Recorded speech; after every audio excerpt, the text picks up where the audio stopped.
Hello, everyone, and welcome back to the Animation Appreciation Podcast. Before I begin, I just wanted to say a quick thank you to Schaffrillas on YouTube. His video on this same movie is why this podcast is here. Shay, if you hear this, you said if one person is impacted by what you do, then it's worth it. So I'll be your one for your Whisper of the Heart video. Thank you. I was actually on the fence about making this podcast at all until my husband sent me your video. It only seemed right that my first time covering a full-length animated film be the same one that caused this podcast to exist. So this episode is dedicated to both Studio Ghibli and Shay Frillis. So today we will be covering the Studio Ghibli film, Whisper of the Heart. Let's get started. Let me start off by saying this studio spends hours studying whatever it is they're drawing. In the case of the opening sequence in this movie, it is a cityscape. Miyazaki always obsesses over if something is right, even if it's down to if it's too fast or too slow, even by a hair. Such as the train that goes across the river and the lights of the train on the river, and how it continues into the city, showing the sleepiness of the late-night city while still showing it's very active. Most of the time when you see trains in animation, they're zipping by, they're flying somewhere. Here he let them go at train speed. The cat we see in the opening scene is actually the cat that lures her to the shop later.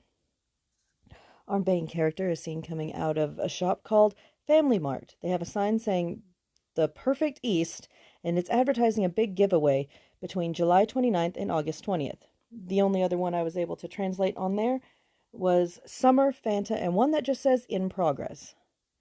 I am using an app, so I cannot actually read Japanese.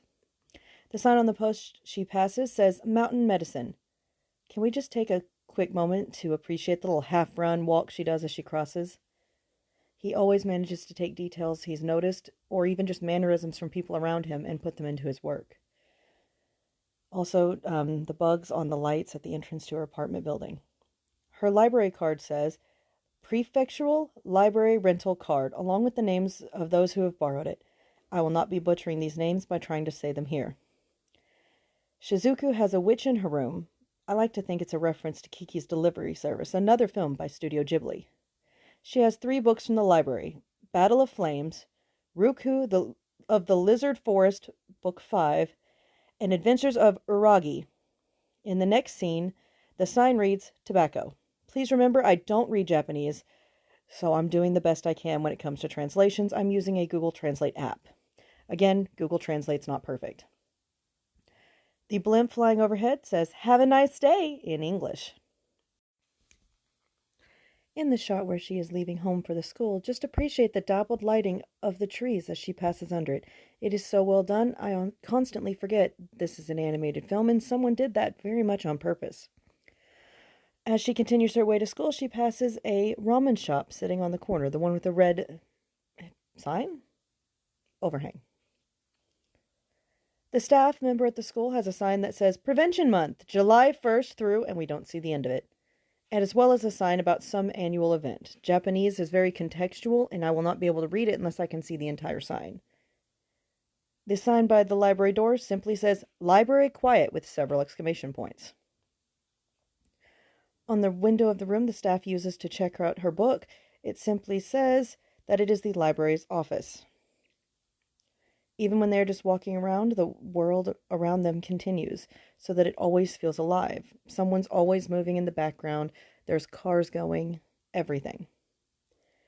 Once she is home, the paper she crumbles up reads, Country Road, Rejoice With Me, lyrics and composition by John Denver, followed by the lyrics we heard her sing previously.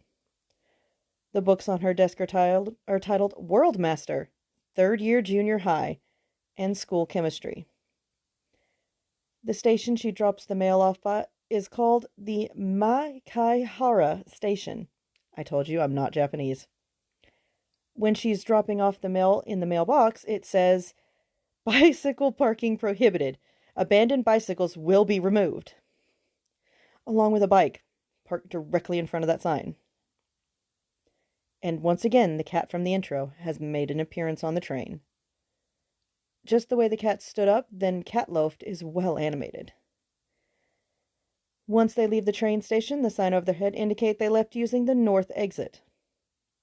This little chase scene she has mirrors the one in The Cat's Return, which is another film by Studio Ghibli, implying that The Cat's Return is her final version of the book she's writing, or even just a sequel to it. Also, if the cat didn't keep annoying dogs, she'd have lost him twice.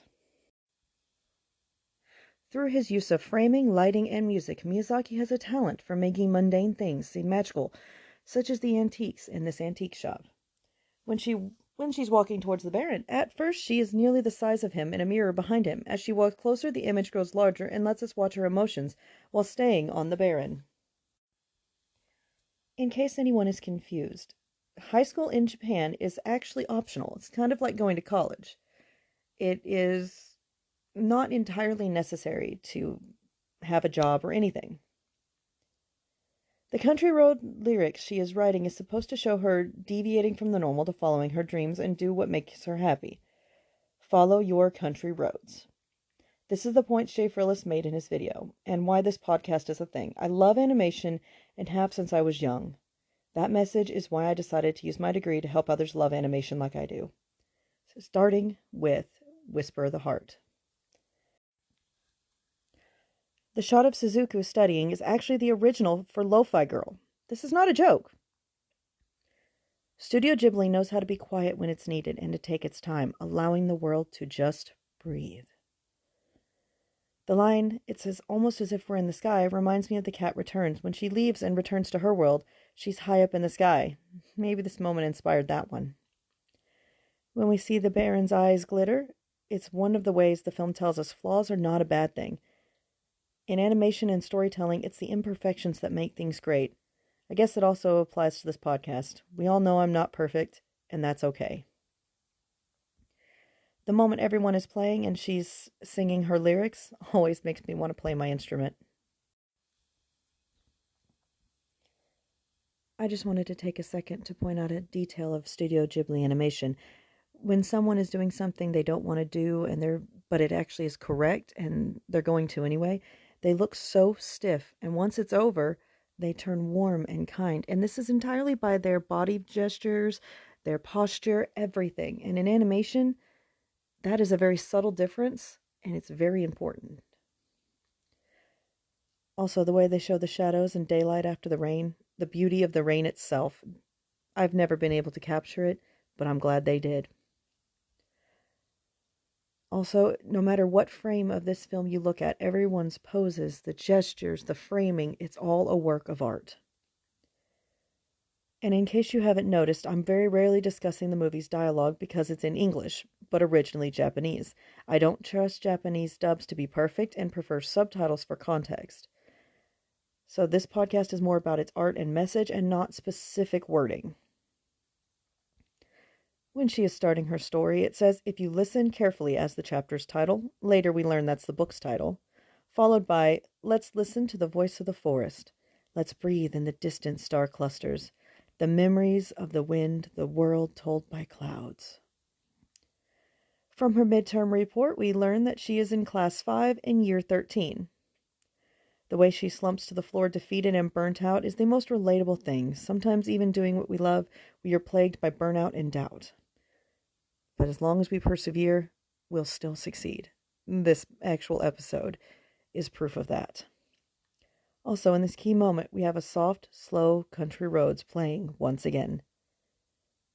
The title of the final product is, if you listen closely, the story the Baron gave you, and followed by her name.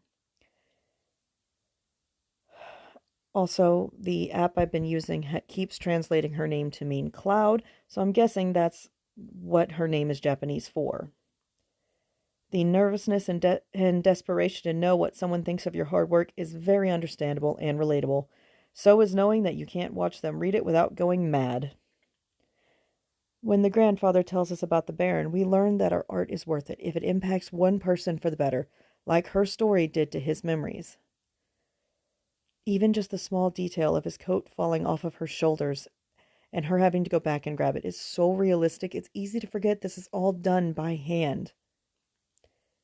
The animation of the sunrise in its natural speed, without having to speed it up for effect like they do in like The Lion King and everything else.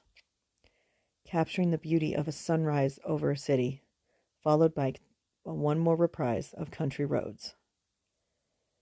Miyazaki is considered a master of animation and storytelling for a very good reason. Even the credit sequence is alive with people and life of the city.